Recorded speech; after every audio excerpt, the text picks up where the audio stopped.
અમદાવાદના science city ખાતે વૃક્ષારોપણ કાર્યક્રમ યોજાયો। કેન્દ્રીય ગૃહમંત્રી અમિત શાહે તેમાં હાજરી આપી। અમિત શાહે અમદાવાદમાં વૃક્ષારોપણ કાર્યક્રમમાં હાજરી આપી। એએમસીના મિશન 5 મિલિયન ટ્રીઝનો પ્રારંભ તેમણે કરાવ્યો। સાયન્સ સિટી ખાતે વિવિધ વિકાસ કાર્યોનું તેમણે લોકાર્પણ કર્યું। 1 કરોડ 25 લાખ વૃક્ષો આજે વાવવાના છે। આપણા લોકસભા વિસ્તારને હરિયાળું બનાવવાનું છે। ગાંધીનગર લોકસભાના નગરજનોનો આભાર તેવો પણ અમિત શાહે પોતાના નિવેદનમાં ઉમેર્યું। સાથે જ આ અભિયાન જોતજોતામાં આંદોલન બની ગયું હોવાની વાત પણ તેમણે કહી। ગાંધીનગર લોકસભા વિસ્તારમાં કુલ 73 ઓક્સિજન પાર્ક્સ છે। જનભાગીદારી વિના કોઈ જ કામ ન થઈ શકે। નગરજનોએ જ ગાંધીનગર અમદાવાદને હરિયાળું બનાવવાનું છે। ગાંધીનગર લોકસભા ક્ષેત્રમાં 1 કરોડ 25 લાખ વૃક્ષો આજના દિવસમાં રોપિત કરવાનું કામ આપણા નગરજનોએ કર્યું છે મિત્રો।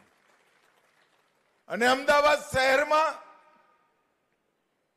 50 લાખ વૃક્ષો વાવવાનું અભિયાન અમદાવાદની 3 લોકસભામાં એ અલગથી આ અભિયાન એક હરિયાળું આવરણ, સ્વચ્છ હવા, સ્વચ્છ પાણી, ગુણવત્તાયુક્ત પૃથ્વી ભૂમિ એનું સંરક્ષણ કરવાનું કામ કરવાનું છે। મિત્રો, આજે હું અહીંયા આવ્યો છું ત્યારે થોડા સમય પહેલા મેં આ વિચાર મૂક્યો। કોઈએ હાય ના પાડી, કોઈએ નાય ના પાડી। હર્ષભાઈ હતા મીટિંગમાં, હા એટલા માટે ના પાડી કે બધાને લાગતું હતું આ થશે નહીં, અને ના એટલા માટે ના પાડી કે અમિત શાહને ના ક્યાં પાડવી, ભાઈ છોડો, ચૂપ રહો। પરંતુ બધા પાછળ પડ્યા।